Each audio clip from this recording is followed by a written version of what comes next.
Okay, sorry folks, we are back though. I don't know what's going on with this Facebook. We had some trouble last week with JR. I thought maybe it was just him being here and kind of jinxing us a little bit, but we're still struggling with it, and I do apologize for that. We're going to resume the story. So you're down in South Texas. That's where you grew up, Hmm. and then you got into welding, and then you're living on the East Coast doing nuclear stuff. Yeah, well, I mean, so in that line of work, if usually the idea situation is to land with a company full time that their main focus is, let's say, either nuclear power, could be subsea, many different pathways you can take, and when you're working for a company like that, usually um, usually you're working project. So the company could be out of Atlanta, Georgia, and you might live in Tennessee, you might live in Houston, Texas. That company is going to pick you up and send you out to, say, uh, Northern California to Diablo Canyon Nuclear Plant. And you're going to be there on site for a few weeks to work on whatever capital project they may have. And when the project's over, you're coming back home. So you're working for like a contracting company. You're not working for the nuclear plant. No, you're You're working for the maintenance, whatever that contracting company okay. is doing that particular maintenance project. What and like I'm that just now my curiosity's piqued. What kind of stuff are you doing like at nuclear plants? You Well, putting like piping together? Are these well, new? Or are they doing like reverberations to stuff or you think about just all the different facets of work that can be done to your residential home, right? There's so many different things that can be worked on. To give you some context, um, obviously the trade that I was in was focused on welding with a niche in pipe welding. okay? But the application could be anything. For example, recall being in south of Baltimore, Maryland, at a nuclear plant, probably early 2000s. Well, when you take used fuel rods out of out of the working environment, let's say they've seen their life cycle, you store them in basically a big lead bucket. Okay, they're called casks, CASKS. Okay. Um, well, those lids have to be welded on. So it's not pipe welding, but it's welding in a nuclear industry. So in that kind of situation, you're actually working off of a remote pendant because you don't want to be hovering over this, radiation. Right. So you go in, you set up a mechanical welding system, if you will, and you step back and you work from a basically a monitor Oh, and weld okay. that in. Now, how do you get to that kind of situation? Well, obviously, you've passed all the introductory weld test, right, to become a pipe welder or whatever particular welding application it takes to work for that company. And just like any other industry that you're in, as you become a specialist, you end up doing more and more and more within the company. Okay. Um, when what school did you go to? You might have said that, but I was In terms of welding. yeah. So Mm-hmm. I actually attended Missouri Welding Institute Okay. in the mid 90s. They had just came to the forefront, started by Tom Hollins back in, I believe, 95, 94, 95. I think I've seen their stuff on TikTok. Yeah, yeah. Okay. Very well known school. We're partially modeled after them. So the model of a school like ours, these trade schools like ours, are actually started from Tulsa welding in the 40s. I believe the 40s. My decade may be off a little bit, but It's been a long time. yeah. And how we teach in terms of skill blocks, from a practical welding learning system, that was created by Tulsa, decades ago. Right. And a lot of schools like ours in the industry, take the textbook side of what we do out of the equation. From a welding lab perspective, we all teach, these trade schools all teach pretty much the same with maybe a few changes or iterations along the way. Um, before you get to Heartland, what was the last job you were on? Well, so obviously for me it was always growth. The trade, I knew early on that the trade, we didn't dive into this, but I'd started college like most of us do, and lost my father, lost interest, jumped into welding. I knew early on, I loved the industry, and I knew real quick that I didn't want to leave this very industrialized kind of feeling. Walking into a power plant or a refinery, it's a very kind of invigorating feeling. It's very powerful, if you will. Now, it's still work, right? It's not all glamorous, and we Right. talk about that. But I knew I didn't want to leave the industry, but I was driven to want to grow. And so I knew the trade was supposed to be a catalyst for me, and that's kind of what we preach at Heartland, is it needs to be a catalyst to growth. Um, some of my instructors in welding school, obviously the founder of Missouri Welding Institute, Tom Holland, was a mentor of mine. There was a lot of seeds planted early on. So I grew into management. Now, it didn't happen overnight. Right. It happened over a career. And so you asked, interestingly, as we were talking before we got on the mic, that trades, the skilled trade can take you so many different directions. It's the foundation of the trade is what presents the opportunity. So I grew into executive management actually for a specialized OEM service company that focused on nuclear subsea power, etc. Well, you asked what my last job was. What had nothing to do with welding.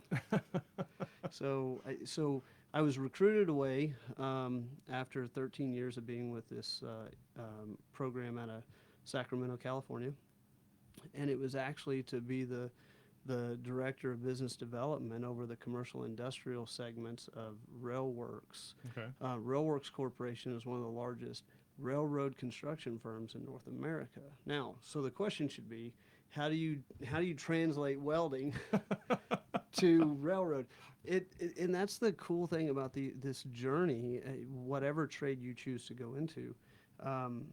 If you're listening and you have good mentors in your life, the trade should be the catalyst. Well, so how did I end up at Railworks? Well, the short answer is, throughout my career, moving into these, when you go into plant to plant, if you're networking, you meet an Andy, right? Andy and Chuck become friends, and we're doing business together as a welding firm, and you're in a refinery. What most people didn't realize, and what Railworks came to realize, is there's a lot of rail in refineries, and they weren't tapping into those markets. So they started hiring people like me to come over to their business development department to open the doors to the refineries. Okay. So it translates, right? So, as we were talking earlier, it's like when we, and this is kind of what Heartland's founded on, when we talk to these young students that can't see the path, we're trying to get them to understand that even though you might not be able to see it, and even though it may not be tangible right now, there's a lot of opportunity for growth in the trades. And how does that happen? It's unfortunate for this generation that's coming up, is it's not instantaneous. It's Right. not instant gratification. It's over a 10 to 15 year period. And if you continually grow and your network grows with you, that becomes very powerful in your career. Yeah. And I learned that with good mentors. I learned that early. Going back to when you're in college, what was your degree gonna be? What were you kind of headed towards? General business. I didn't have a Okay. focus. It was just you know how it, especially back in the 90s, that it was focus on college. And, you know, there wasn't any other path. And so Right. I didn't really have an interest in anything, so I just chose general business to keep my mother happy. It's all really all about keeping mom happy. Is that's That's the biggest exactly what it was. biggest thing. Yeah, she wasn't happy when I dropped out of college to Yeah. go to welding school. Let's put it that way. You know, how do you, when you know, unfortunately you lose your father, and you know, how do you gravitate towards welding? Was your dad a welder? No. You know, how, because I'm in the aviation industry, right? There's some welding around, but if I wasn't in that industry, it's not something, unless, like, my uncle is an awesome welder. He used to build. He worked for a long time. He's retired now. He worked at Spirit, but he would build race car trailers on the side for a local trailer manufacturer, and he actually taught me to weld. But really, if it wasn't for that uncle, like, my dad doesn't weld. Like, no, you know what I mean? No one around me welds. It wasn't. That's an interesting question, because no one in my family had came from this industry. You know, now granted, I had grown up, you know, farming for local farmers and things like that. So I grew up in more of a construction type Okay. environment, but never welding. The answer to the question specifically is, it was a means to an end at that time. I just got, and again, that's kind of like, there wasn't anybody in my world to educate me on all of the opportunities that existed. So and you know, just like being here with you today, trying to educate anybody from any walk of life, like, you know, you have soft trades and skilled trades in the industry. A skilled trade comes with a piece of paper. Well, you know, so electrician, welding, something like that. Right. Soft trades are more, doesn't necessarily take a qualification to do. So, not demeaning them, but soft trades would be something like maybe painting. Like, so I would, like, what I do, that you can get a certificate in what I do for, like, CNC machining, but I don't have one, right? So I would Right. have, like, But, well, no. 23 years worth of Yeah, but if you think about CNC machining nowadays, I speak loosely when I say this. I think that nowadays companies want some kind of, like, certification or qualification or program that you've completed before they hire you.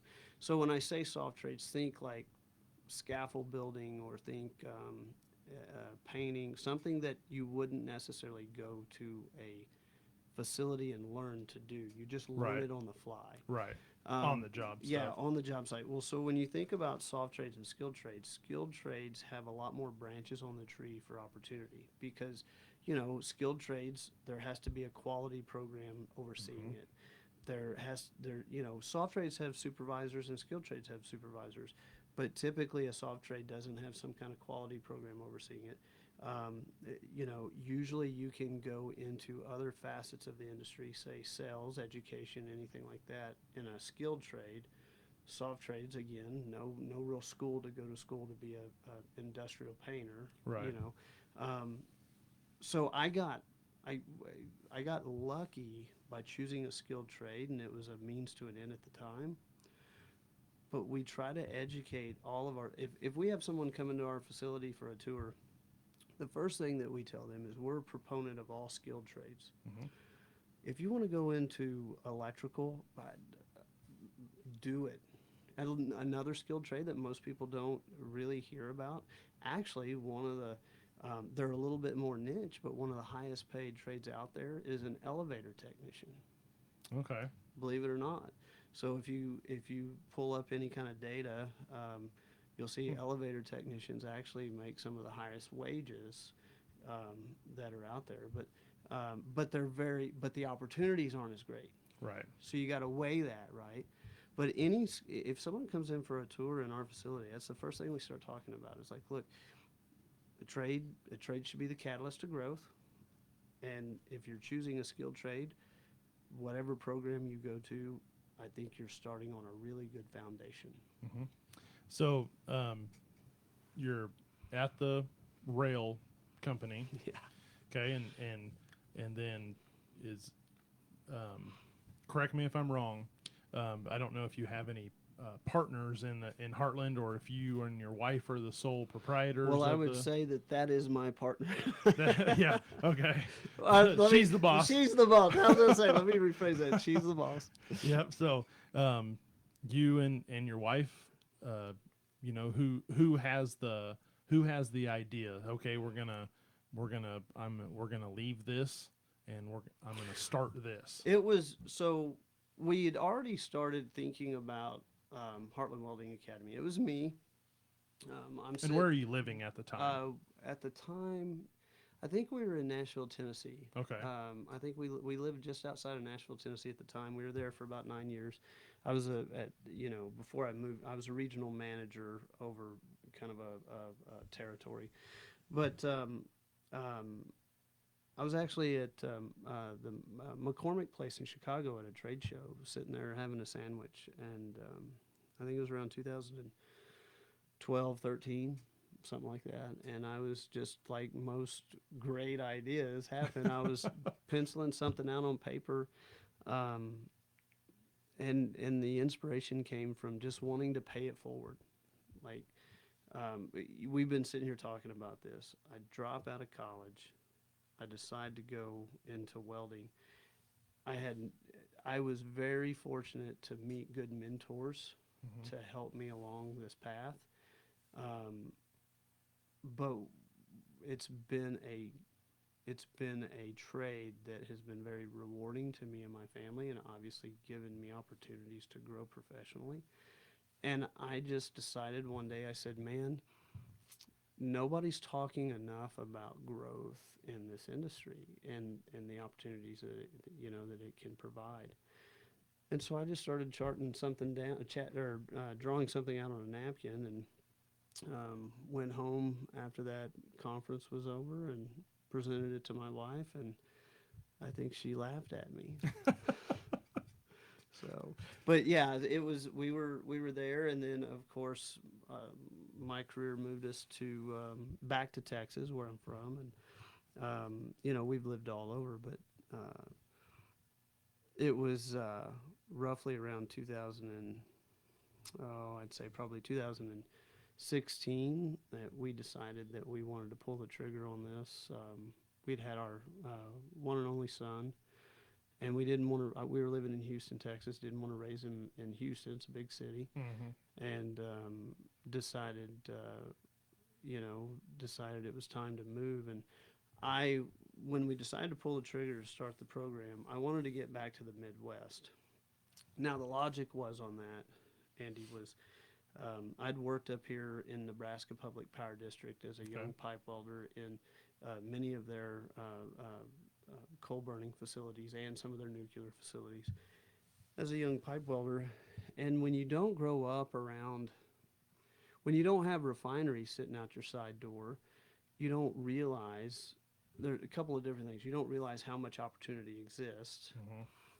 And I'm using Nebraska and even Kansas for that matter as an example. Is you don't realize all these opportunities exist. And the wages that come with it, Mhm. right? Now we don't really promote like the monetary side of this because I want there to be a balance in that. Right. But there is a really big monetary advantage in working in those kinds of facilities.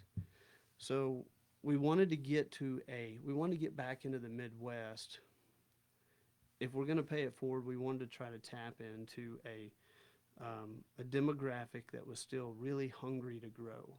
If you, and this is, my 2 cents, being a manager in Houston, we would lose people all the time over $1 an hour Mhm. because there's so much opportunity. They could quit you on a Friday and you're hiring them back on Monday for more money. And not that that doesn't exist here, but it's a lot less likely to happen in the Midwest. Mhm. Meaning you're tapping into a demographic that's a little bit more loyal to the employer, a little bit more loyal to want to grow, Mhm. and you want to educate them on how much opportunity is out there. So Right. so we decided to move to Wichita, Kansas. Yeah.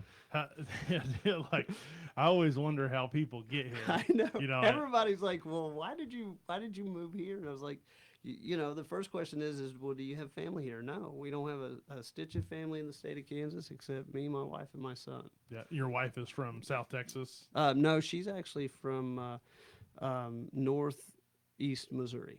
Oh, okay, So okay, I was at a not too far. yeah, I was at a nuclear plant outside of Jefferson City when I met her. Okay, So she's actually, you know, she was finishing up her undergrad there when I met her. So okay. So you guys move here. yes, sir. You get the academy started Mm-hmm. in 2016. No, we moved here 2016. Okay.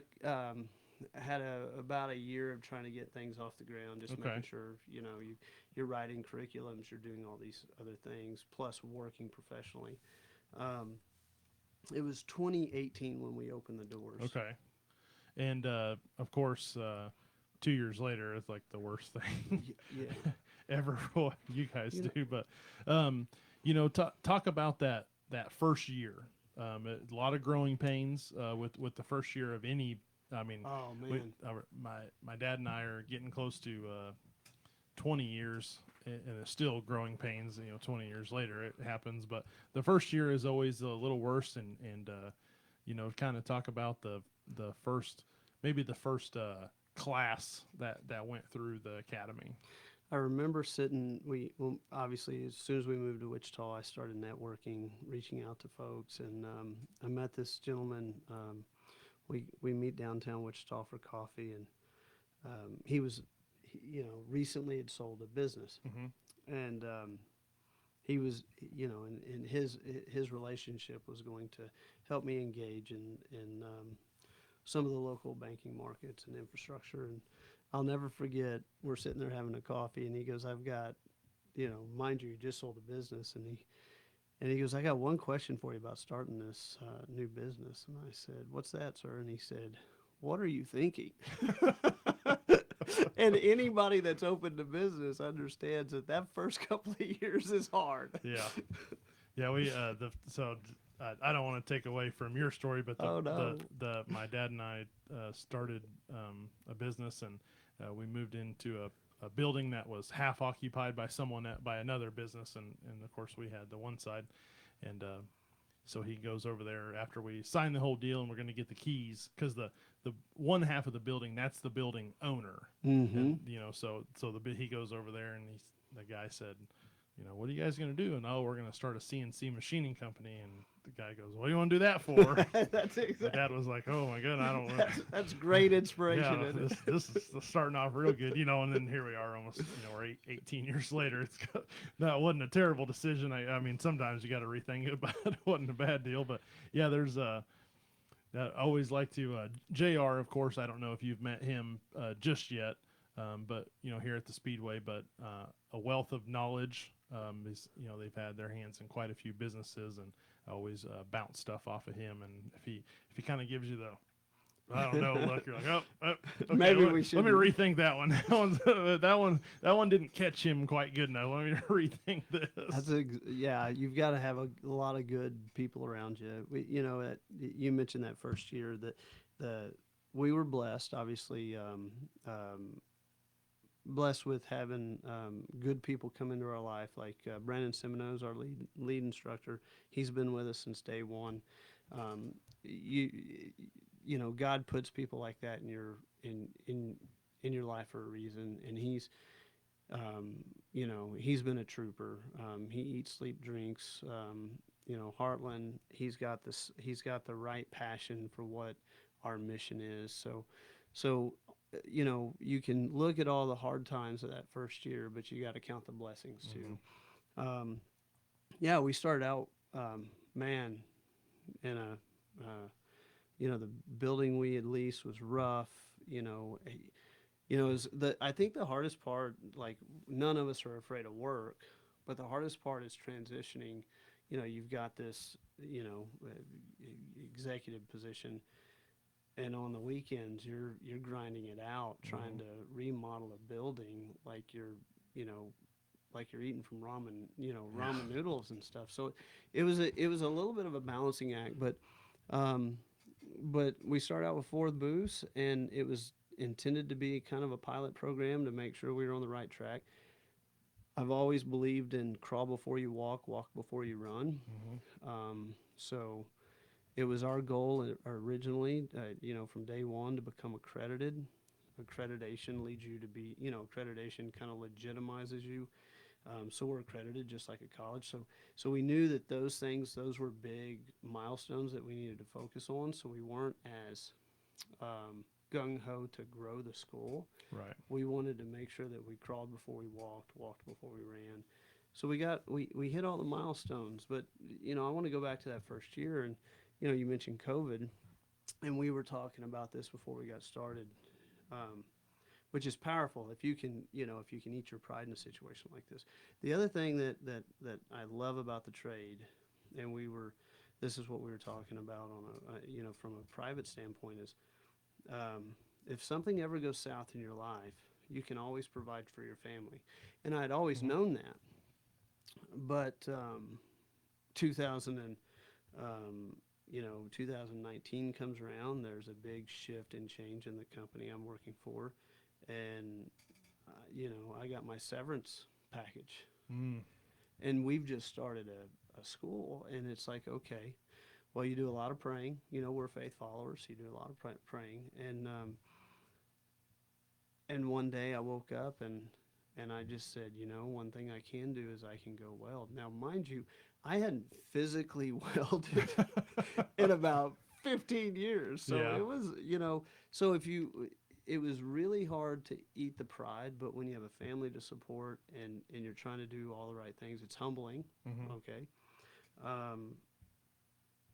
But it was so gratifying to know that in a 4 to 5 week period, I was able to put X amount of dollars back into the savings account. That was pretty powerful. Yeah. To know that, and that's what we were talking about earlier, is like you can always provide for your family. Now, some people just take that with a grain of salt because I guess you don't really intend to have to do that. Right. But it was fun, one, to be able Yeah. to go put the welding hood back on and do it in the field, real life. That was one. And two, it's a great story to be able to tell. Yeah. So those first 2 years, minus COVID, were Yeah. pretty tough. How in that first year, how many people went through the program? Oh man, I'd be guessing, but I would say in that first year, we started with 4 students. Maybe 12. Okay, that's not bad. Maybe 12. That's pretty good. Well, yeah, it doesn't necessarily pay the bills, but yeah. Well, but better than one or yeah, two. it's better. No, have double digits. That's pretty good. Well, let me restate that. You said go through the program. Probably 12 started in a year period. Okay. Because we don't run off of traditional semesters. Our classes start every month. Oh, okay. Okay. So so over a 12-month period, we probably had 12 people start. Okay.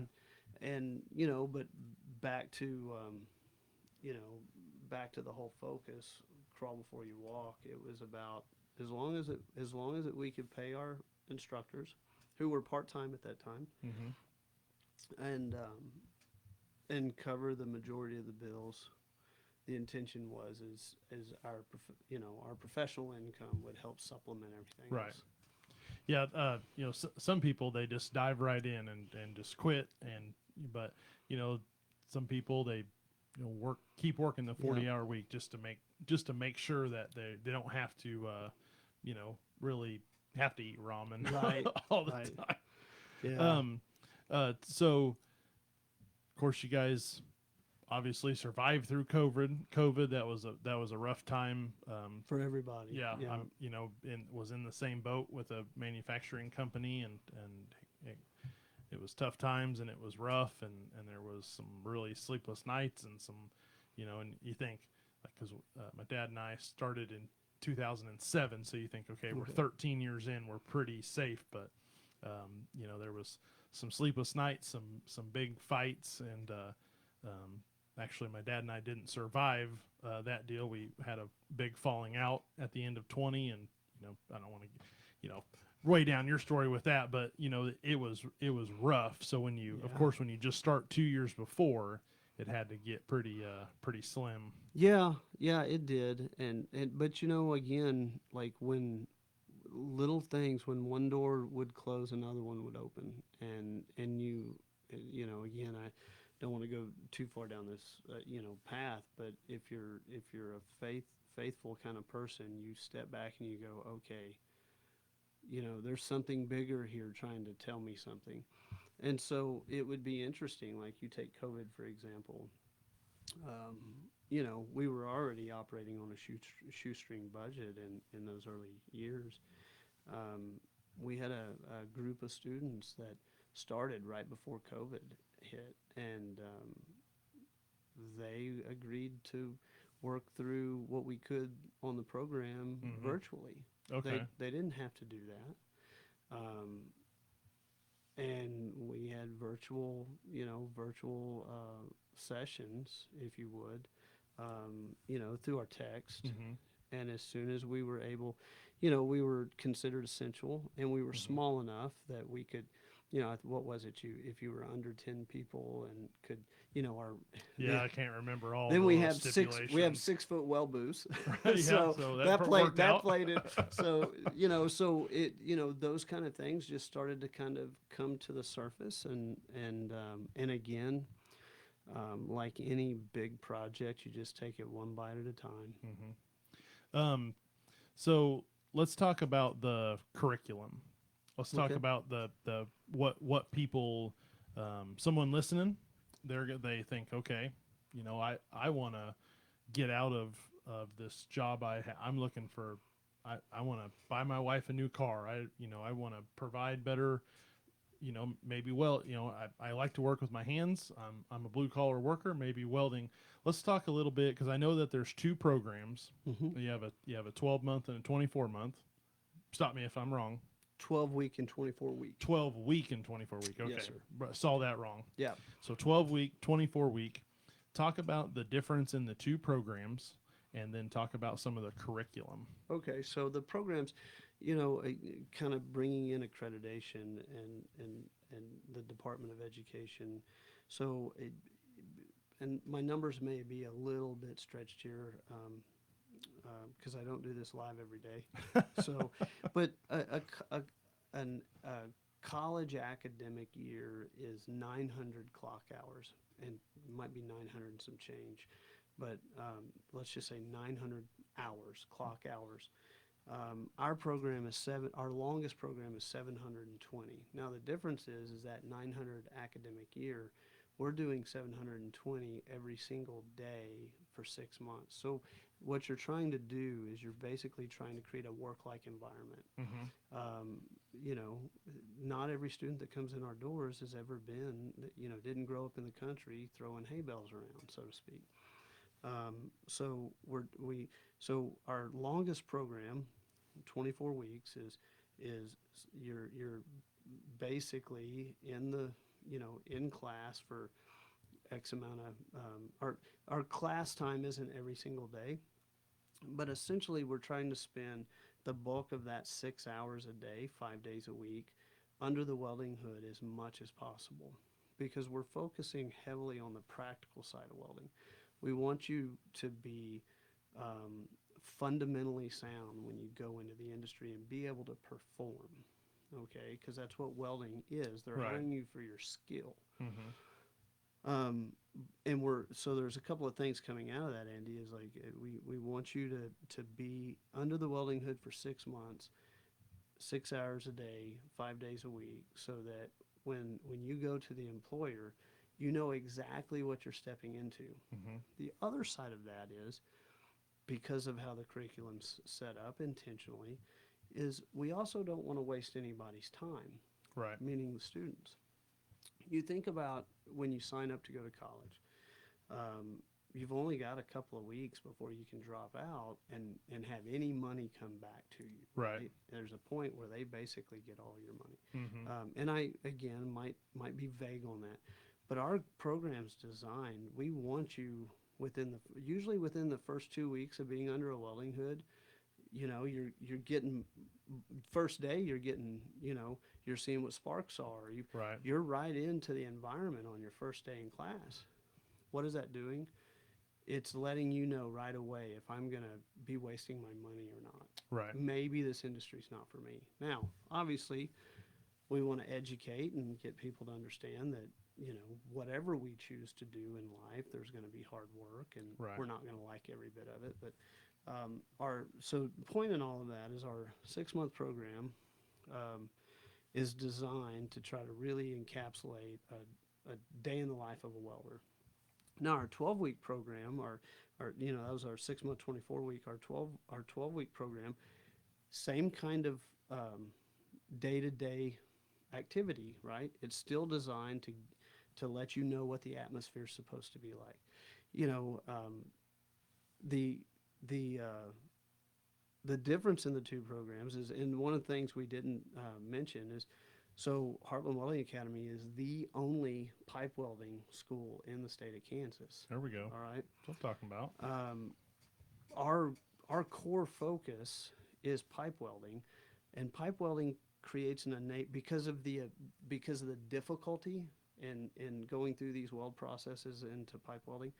It creates a somewhat of an innate ability to be able to fundamentally weld in these other applications, like say structural welding and say a fabrication facility. Now, there's still a learning curve there because not all environments are created equal. Right.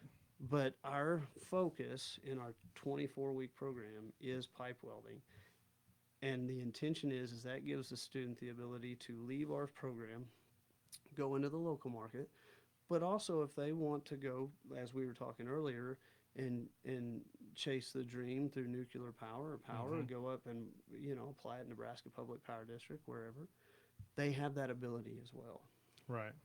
If you go to school, it takes quite a bit of time to create the fundamentals on your own, to learn how to pipe weld, and you never really find the time on the job to do that. So you really have to go to school to learn that. Okay. Unless you're lucky and your uncle does it and he's got a shop Right. out back, and you know what I'm saying? So, yeah. So our 12-week program isn't pipe welding focused, it's just structural welding focused. So it's very much geared to, if a student wants to come in, try to land a job real quick in the local market, they can get in, do a 12-week program, and they're very well suited to go to work here in the local market, and take one of their weld tests. Okay. And what kind of I'm not a welding person. So are you teaching TIG welding, MIG welding, stick welding, I had to take oxyacetylene welding in high school, but what kind of we bring them equipment are you using, or we're bringing them through all the major welding processes. So, you mentioned them. So stick, MIG, flux core. So it's actually, SMAW, stick, GTAW, TIG, GMAW, MIG, and then flux core is FCAW. So we bring them through all the major processes. There's not a real big use for oxyacetylene welding anymore in the industry. Back in 2000, there wasn't one either. so a lot of schools like ours, we kind of forego that and we go straight into stick welding. But we bring them through all the major weld process. The other thing is schools like ours, like we create, it's unless you see it, it's hard to really explain. But this is how I usually try to explain it to people. I try to differentiate the differences in programs between tech schools and trade schools. Tech school being affiliated or maybe held up by a college-based program. Trade schools being like us or Tulsa or Missouri Welding Institute, etc. Our types of programs is very much geared towards industry survival, if you will. So where a tech school is going to be focused on a lot of academia, and nothing against that, there's a big, we just can't, I always tell people, if I could create the perfect environment, if I had a student for 18 years, I could teach them everything. So it's really hard to teach both. But Um, our school is very much based on how to survive a day in the life of a welder from start to finish, from say 7 a.m. to 5:30 p.m. So a trade school is going to focus heavily on the practical side of welding, and like if you walk into our facility, we're going to be talking about rigging safety. How do you get on a scaffold and function as a worker? Where's the tie-off points? What's going to get you in trouble? How do you get home safely at night? You Right. know, all the other implications that can come up. That's what a trade school's function is about, is like what comes up in that day. Now, are we foregoing some of that granular academia that you would learn at a local college-based program? Absolutely.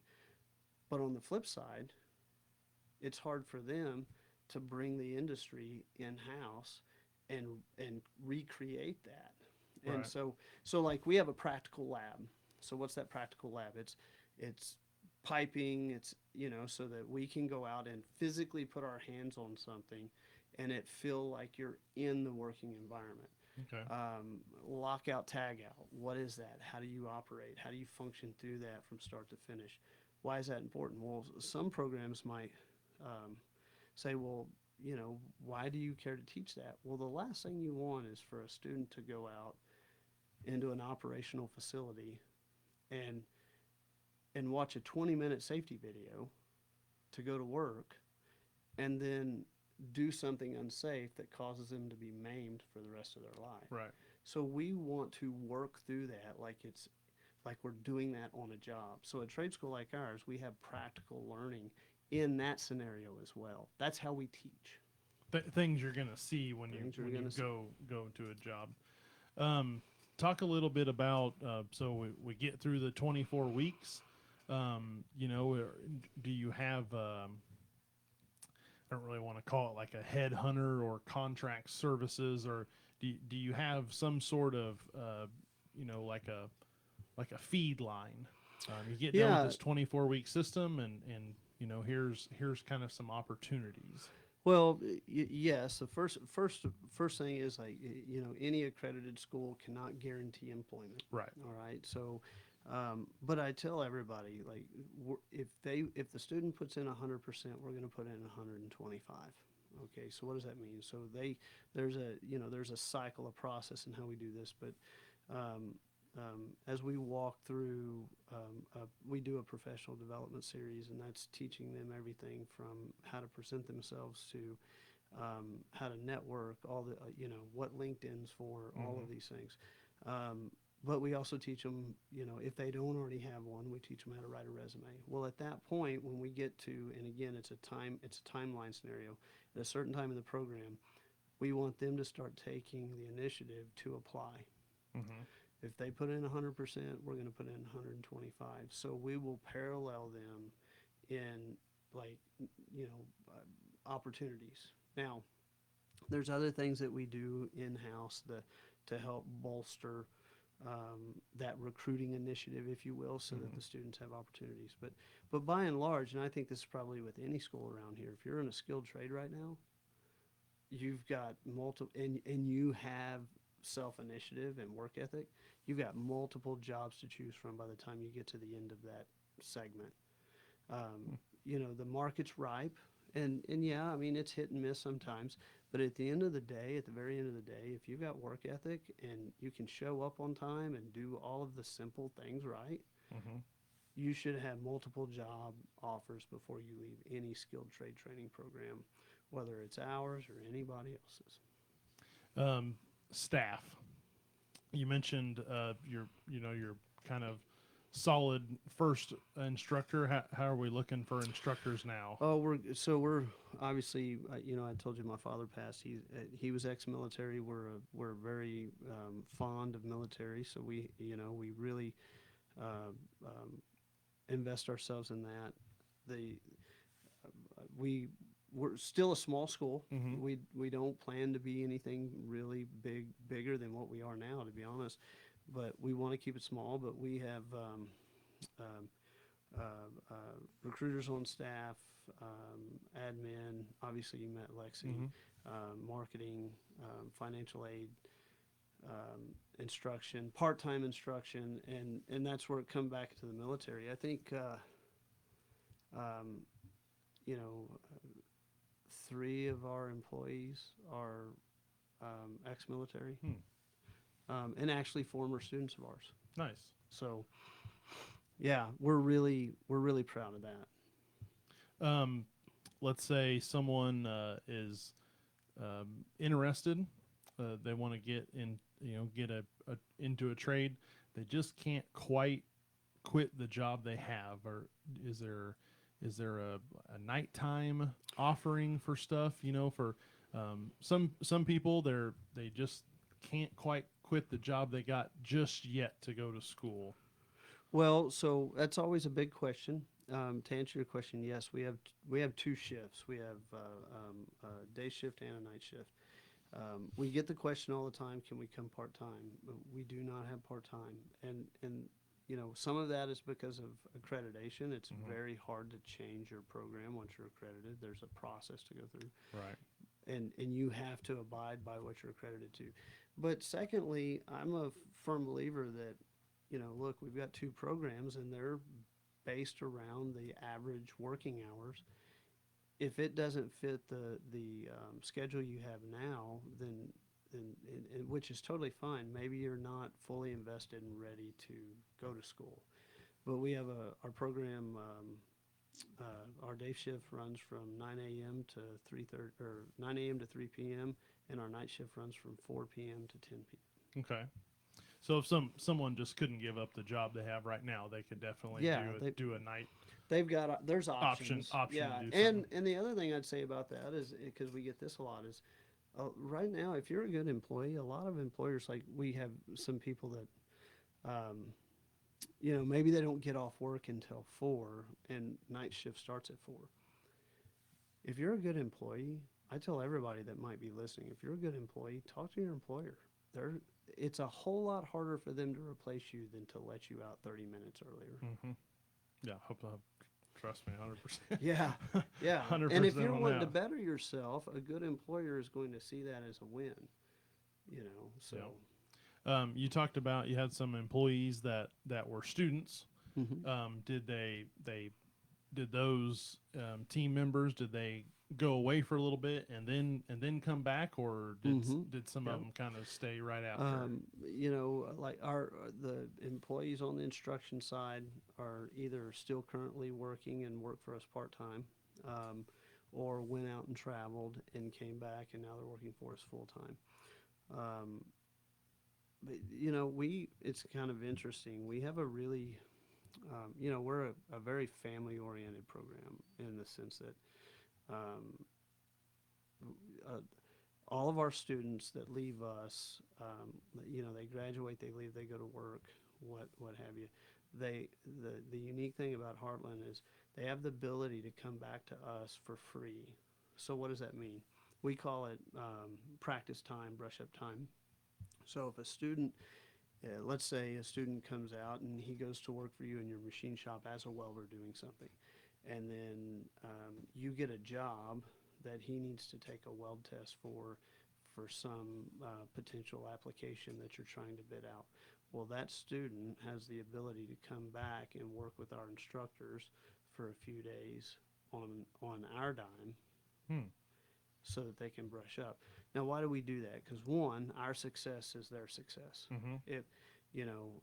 If they're successful, we're going to be that much better. So we keep our doors open to that. The other thing is, and coming back to instruction in this family environment, is our instructors are very engaged. I can't tell you how many times we've, picked people up for school, giving them rides home because the battery's dead on the car. Right. Very engaged, answering text messages on Saturdays. We also create, which is one of the things I really like. I talk about networking a lot. We have an alumni page. That alumni page is solely for networking. Now, why is that? Because 90% of any job, any career I've ever had came through or around or somehow connected to somebody I'd cross paths with. Mm-hmm. So we created an alumni page strictly for networking, so that our people can post opportunities that come to their doorstep that they may not want. Nice. So it's really creating this circle of growth. So, and that's kind of what we're based on. You know, it's there's no, I always say there's no rocket science in what we're doing. Sure, you know, starting a school isn't easy. Um, you know, if you want to be accredited, that's even, you know, that's a challenge in itself. Mm-hmm. But at the end of the day, you know, I bring it back to how we're raised or parented, right? It's take the skill itself out of the teaching the skill itself out of the equation. The other parts isn't rocket science. It's just learning how to network, learning not to, you know, I'll refrain on the air of saying what I want to say, but refraining not to be a dummy, Yeah. and dressing the part, keeping the drama at home. Right. Success will come if you can just see yourself through some of those small things. Yeah. So to date, how many people have successfully went through the programs? That is a number I probably can't give you. I mean, we run, we start roughly, I think on average, probably roughly 50 to 60 students a year. Okay. And our placement rates are above 87, 88%. Okay. So that's placement in opportunities. So we're at a couple hundred. Yeah. I mean, I would say since 2018, yeah, easily a couple hundred. Yeah. Easily. Yeah, it's if you stop and think about that, that's the self gratification for me, is the lives and you can look at some of our Lexi's been doing a great job on our social media, but you can look at some of that and you see the students that come back Yep.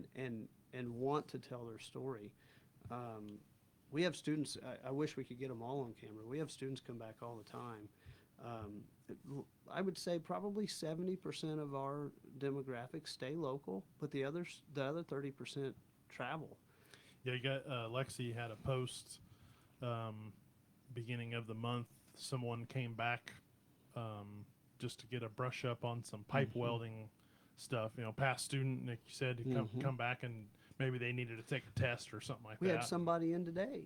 It just got back from Austin, Texas, in brushing up to go to the next employer. Yeah, it's I could go on all day, but I had a gentleman leave a couple of weeks ago. One of our former students is a supervisor in Iowa, and he was looking for somebody.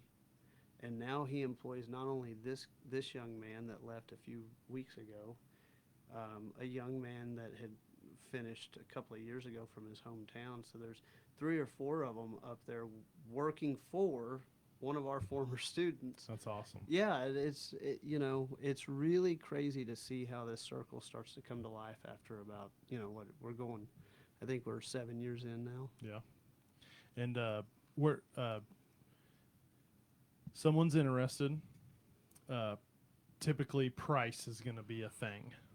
You said maybe you weren't too sure on financial stuff, but give us kind of a roundabout number of what the programs cost, and you mentioned financial aid Mm-hmm. to help people out. Kind of So- talk about some of that. So, one, we're accredited partner with the Department of Education, so a student can fill out FAFSA just like they can to go to college. Okay. That's the starting point typically, but our 6-month program, all in, is $18,500.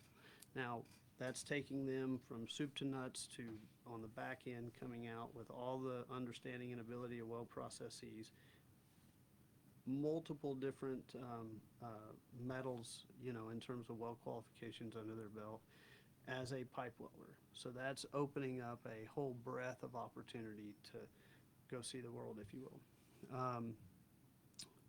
That program's 18,500, and that's everything from their tuition to their material costs. They get a toolkit, so we provide a toolkit with that. So they're going to get a pack out, all of the things that come with that pack out, their welding hood. Nice. Yeah, so soup to nuts. They get everything they need, all of their abrasives, everything they need, their grinders, from soup to nuts to get them from start to finish our program, and have something to leave with to go to work. Yeah. The 12-week course is $9,450. It's not long enough to be partnered with the Department of Education, so it does not have FAFSA. Now we do have private student lending pathways that for both programs. Mm-hmm. That students can take, they can fill out to still be able to go to school. That program is 9,450. Same thing, toolkit, all of the above. Yeah, get them in there. Yeah, and if someone, maybe someone's not sure if the career's for them, but they want to make a little more money, they go through the 12-week program, and then they're like, "This is for me. I really want to make some money. I really want to grow." Come back for the 24-week. Yeah, and we have, man, we get all walks of life. We've had a lot of students do that very thing, take that very path, and then we have a lot of students that maybe went and graduated with an animal science degree or a history major, and and they found, as we all do at some point in time, that it, what's the saying, Andy? You can go to work, you can go to school for what you're passionate for, or you can go to school what's going to pay the bills. I haven't heard that one. That was something new like on me. that. Well, and point being is a lot of people. We've had a number of students come to us that have went to school, got their degree, and just aren't in the pace of life that they want, and they like working with their hands. So our goal is we want to engage in the value of that 4-year college education, because we're all about continued education. We preach it continuously, and I'll circle back to that real quick. But we get all walks of life. If someone comes in with a 4-year college education and wants to go through our program, we talk about how that 4-year, even though they may not see the value in it now or in their past, how that's going to help grow them into more of these middle management opportunities. Mm-hmm. Say a machinist comes into work for you, has a 4-year education, but also just learned this trade. Well, there's certain sets of acumen there that might position them after a couple of years to move up in the ranks pretty quickly, Mm-hmm. right? So we take huge advantage of that. And coming back to our focus and what we preach is, when we preach continued ed, we get so many different walks of life, and by and large, most of the students that show up at our doorstep do not think college is for them, or they have failed out of their first year of college, whether it's a trade related academia or Mm-hmm. not. But at the end, they either don't think it's for them or they lose hope. And so we preach continuously continued education. We've got a number of students that have come through our program that didn't think they barely got through high school. Thinking about a young man out here west of town. He's graduating next year from KU with a bachelor's degree. Mm-hmm. What'd he do? Came through our program, went to work for a company out here, ICM, I believe. Went to work for ICM out in Colwich, and found that he had the aptitude to grow and do the things he wants to. And so he circled back. He heard all those messages that we provided him with, circled back, and he engaged in continuing his education. Now, some people won't ever do that, and that's fine. They'll still be successful. But you don't have to start with the 4-year education. I've been sitting here telling you my story. I do not have a qualified 4-year education. Now I have 90 plus credit hours at the collegiate level over an eternity, it seems like. Right. But it was always to move into these other roles, right? Organizational leadership or whatever I was taking, project management 101. But it was growth. Continued ed has to be part of our growth to some degree. Depends on at what level. But we preach it at Heartland. Like, you know, it's not the end all be all. But if someone's going to come into our doors, they need to understand that going to a program like ours, and I'll be the first one to tell you, going to a program like ours is not going to be the if you it you're not just going to do that and become successful next year. Right. It's a journey. Oh yeah. Yeah, like I said, unless you hit the Powerball, it just doesn't happen overnight. It takes a lot of hard work. Someone's interested. Who do we get with? Who do we contact? How do we get a hold of you? So obviously you can reach out to, you know, our website, heartlandweldingacademy.com. Schedule it. You can schedule a tour directly from that. That's the other thing is I tell people, come take a tour. If you want to know anything about welding or you're thinking about it, we're very we spend a lot of time in these tours to try to really and it's not and it's definitely not a sales pitch. We're going to tell you all the good and the bad of this industry. We're not trying to sell anybody on something, but heartlandweldingacademy.com. I don't have the number right off the top of my head, but find it on the website. Yep. And then and Jonah Winter. So Jonah's our recruiter there in house. Anybody can help you out, but ask for Jonah Winter. He'll get you scheduled on the tour. Okay. If you want to find it on Facebook, of course, 81 Speedway or Humboldt Speedway. Of course, we both pages follow the academy, and you can find the link through there as well, or heartlandweldingacademy.com. You have a son? Yes, sir. How old's your son? 9. No. Okay. I chased the career, then had the son. So obviously aerospace is my thing. Racing is also my thing. I have 4 children, so people always ask me, do my children have anything to do with anything that I'm into? Of course, I have 3 girls, 1 boy. All 3 girls, absolutely nothing to do with. No one cares about airplanes and machine parts, and and a couple of my 2 oldest daughters were into racing. You know, coming to the track with me for a little bit, but now they've grown out of that. Dad's not cool anymore. And so my last hope is my boy to get some racing stuff. And how old's he? He's 5. Okay. Yeah. Got a couple years. Maybe. We've just broke the threshold of being able to get in a go-kart, which we have a go-kart track here on the edge of the property. I got to talk Mom into it. Mom, maybe, you know, that's little, you know, that's a longer talk. That's the baby. Yeah, that's a way longer sell than anything. But I was curious how old your son was, if he was older, if he was into welding or anything like that. But you got a few more years. Yeah, no, I don't. He's obviously he's our you know, one and only pride and joy, and I try to meet him in his space as much as I can. He's not interested in everything that I do, but he is interested in some things. We were doing some work out back just this week, and he was intrigued at 9 years old, intrigued in, you know, probably shouldn't be sharing this because the rental company is going to be like, why did you let a 9-year-old run a skid steer? But he was intrigued to run a skid steer. Yeah. And so we got 2 acres basically of flat land. I was like, have at it. Yeah.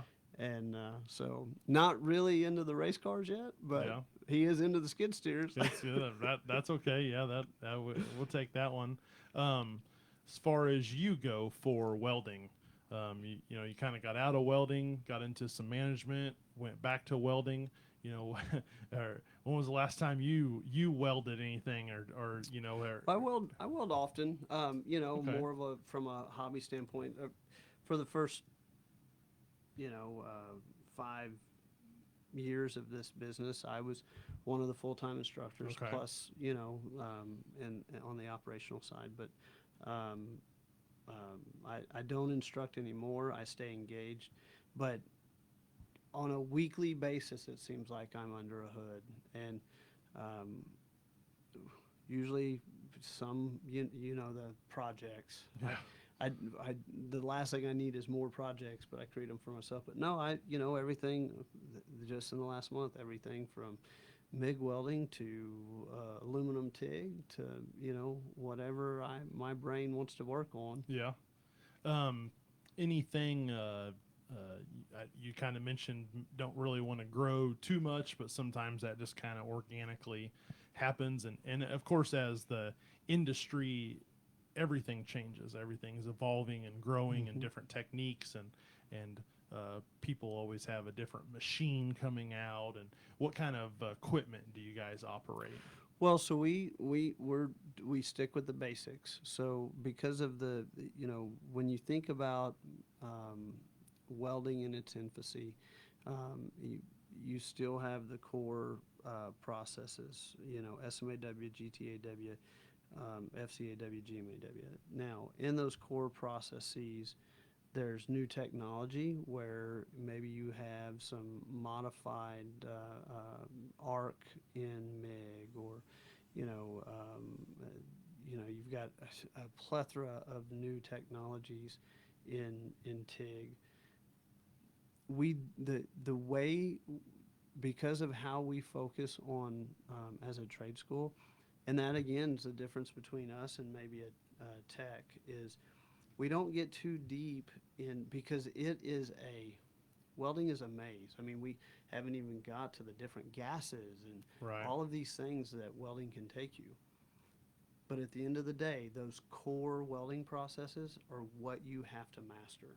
So my point is kind of like computers. Hmm. And we've been saying this for the last umpteen years about PCs. If you try to keep up with the technology, you're going to be outdated in the next 2 years because it's ever changing so quickly.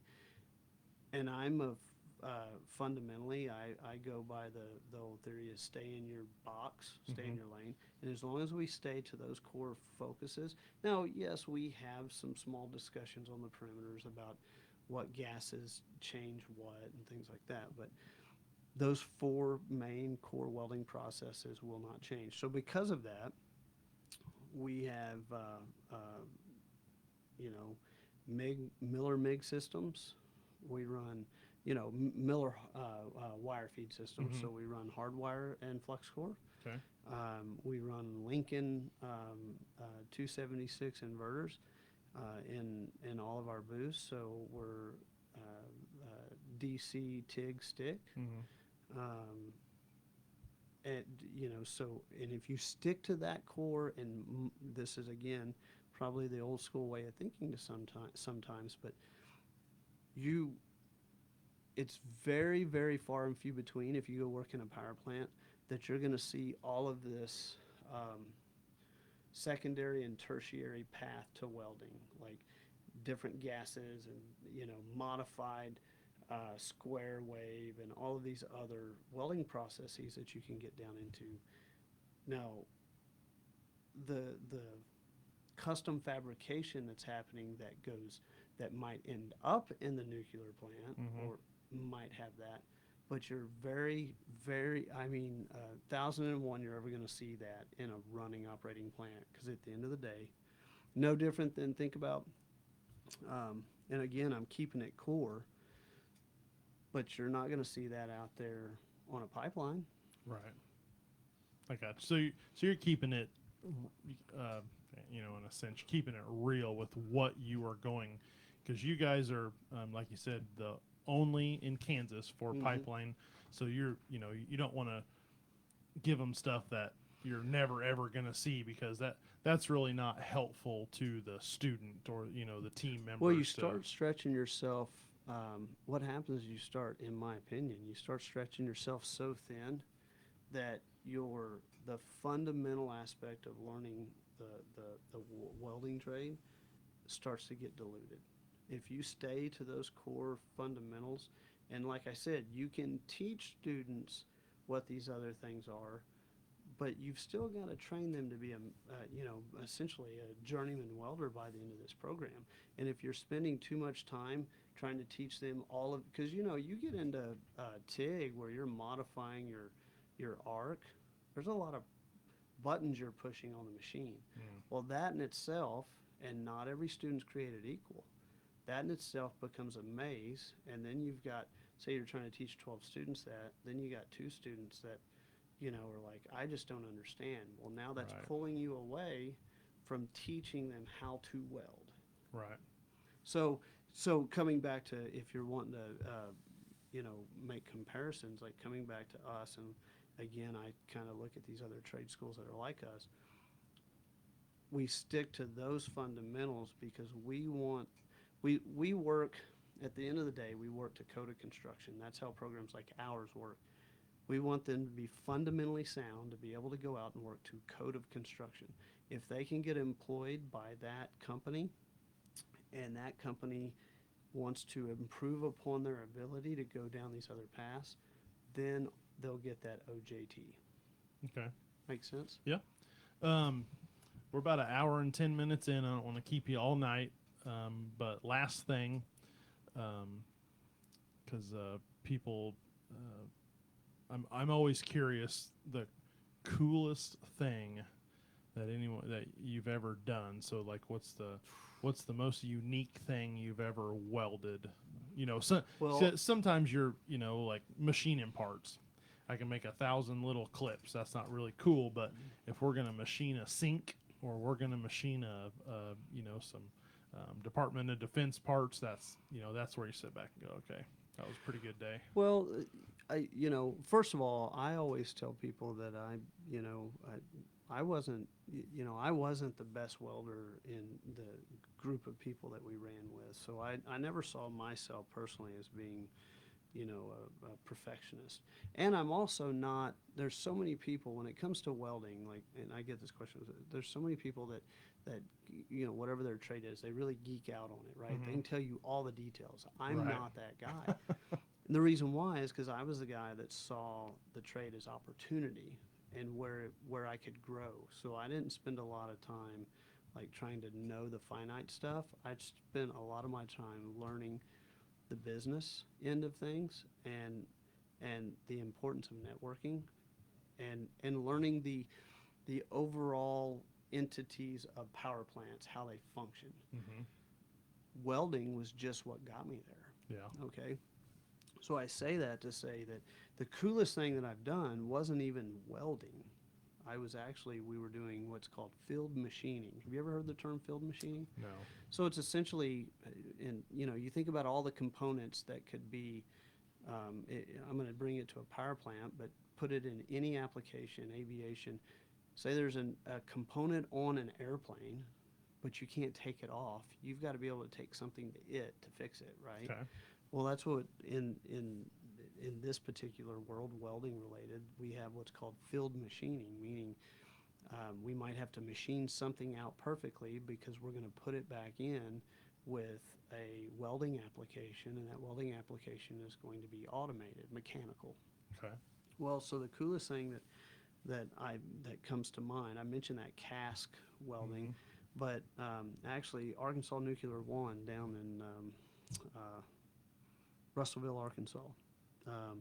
They've got a nuclear plant there, and this would have been probably early 2000s. We were doing a nozzle replacement project on the bottom of a pressurizer. Now, what made this cool is it's like if you could get up underneath this big vessel, there's just a bunch of these like little nozzles coming down, and they have seal welds around the bottom of them. So you have to go in and perfectly machine these things out. And we had, the company I worked for that ended up going on to manage to some degree was, we made a tool. We had an engineering group, and so we built a tool to be able to go in and machine these things out. Okay. And there was another company that came behind us, but it wasn't the environment. The application was neat, but what was really cool, and this is what I always liked about the nuclear industry, is to get that done is uh, a very highly radiological area. So you have to do it in what we call jumps. So because of dose. Okay. Like there's only so much radiation Right. that you're governed, and of course you got dosimetry on you to where it's monitoring where you're at. But there's this whole, my point in this is, without getting too detailed, is like there's like, take building the equipment out of it. There's like a month of training on a mock-up of how to machine that nozzle out before you even go in the plant to do it. Wow. And then there's like weeks of training on the what we call ALARA, the dosage that you're going to pick up. And in this particular environment, we had to wear bubble suits. Yeah. So we're in, you know, you can go in a nuclear plant, work all day long, and just, you know, in just regular clothes if there's no radiation or any kind of radiological concern. But we had to wear these bubble suits. And basically, if you think, it kind of reminds me, you know, those balls you can get in and you run around and like Yeah. run it. It reminds me of that. It's just this big old blown up suit, and you're in there underneath this vessel, and you're trying to work, and you know, you got 3 layers of gloves on. And anyways, that was a really cool time. A lot of preparation to go into it. It was a cool job because it was a lot of hurry up and wait. So there was many nights that we just had movie night over in the Connex waiting Yeah. for our turn. But that's just one of many. Like that's, if I wished I could take all these thoughts and all these things that I've been able to experience and see, whether it's working at Diablo Canyon off the, you know, you're looking over the bluffs of Northern California at that nuclear plant, to you know, San Onofre. There's just so many memories, and all of them had some kind of unique, cool application. Yeah. And my point in that, before we close up, is I just, if there's a whole world out there, Mm-hmm. if you don't know what you're going to do for school, pick a trade and just let it take you places. How many states have you been to? Just about every one. Just about it. Yeah. Which one have you not been to? I honestly, I think the only state that I haven't been to is Alaska. Okay. Oh, Yeah. okay. Yeah, yeah. No, normally it's Hawaii. Yeah. Well, no. Well, I'd take that back. It'd be 2, Hawaii and Alaska. But Okay. here in the domestic U.S., I've been in every state probably, if I think about it in my career, and I've worked in almost every single operating nuclear facility in North America. Wow, that's awesome. Yeah. That's awesome. So, Well, you know, the whole reason that we had you here was to talk about the academy, and then the whole reason, the other reason is because you guys are a partner here at the Speedway, and we need to thank you for coming on with us this year, and we hope it's a long lasting and years and years and years, and of course you guys taking care of the white flag, so I get to call that every Saturday night several times, and it's always I'm trying to make it flow, trying to make it it's a unique one, but it's been good. And like I said, I reached out to the team and got your guy and got Lexi hooked us up. So hope you guys can come out to a race sometime. And of course, Yep. if you're going to be here, you just let me know, and get you Absolutely. in the VIP and show you from. It's a different view from the top of the tower here at the Speedway to watch a race, and we'd love to have you guys out. well, I appreciate it. Thanks for having me tonight. This is unique and been fun. I wanted to give a shout out to Mayor Ronnie Price. He's the one that Yep. he's the one that said that he's been on our tail ends for the last 3 years about getting involved with 81 Speedway, and so yeah, glad Lexi finally got with you, and, Yeah. and thanks for having me. Yeah, we haven't seen Ronnie for a little bit. I missed running into him at the racetrack. Oh, he's so. well. You might not see him, but he's all about 81 Speedway. Yeah, he was here before he was the mayor. He'd come. Oh, was he? Yeah, but Okay. he come. FOE Enterprises purchased the facility in 2020, so he hung around 2021, and then you know, he's off to be the big mayor. Yeah, So, yeah.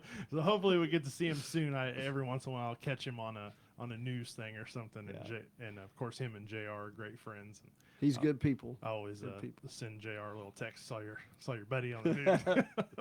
But like I said, you guys want to come out? We'd love to have you, and of course get you up in the booth, and you can kind of watch a race from up there of how we view it every Saturday night. And of course, if you bring your son, kids club, get him signed up. Yeah. 10 and under, absolutely free, and you might even get a chance if they draw his name. He can wave a green flag for a race as well. That's part of some of the kids club stuff that they put on. So appreciate you being here tonight. Anyone listening, if you're interested, heartlandweldingacademy.com, get over there, let them know the racetrack sent you. I'd like to get over there and see the facility sometime, so maybe I'll shoot you a text when I get a day off absolutely. or something, and come check it out, and maybe we can do a little promo video for the speedway and get some more people interested, because race cars, they got to be welded on. So we'd love to have you out. So we appreciate you very much. Thank you for spending some time with us. Race fans, we hope, we're sorry the feed went down.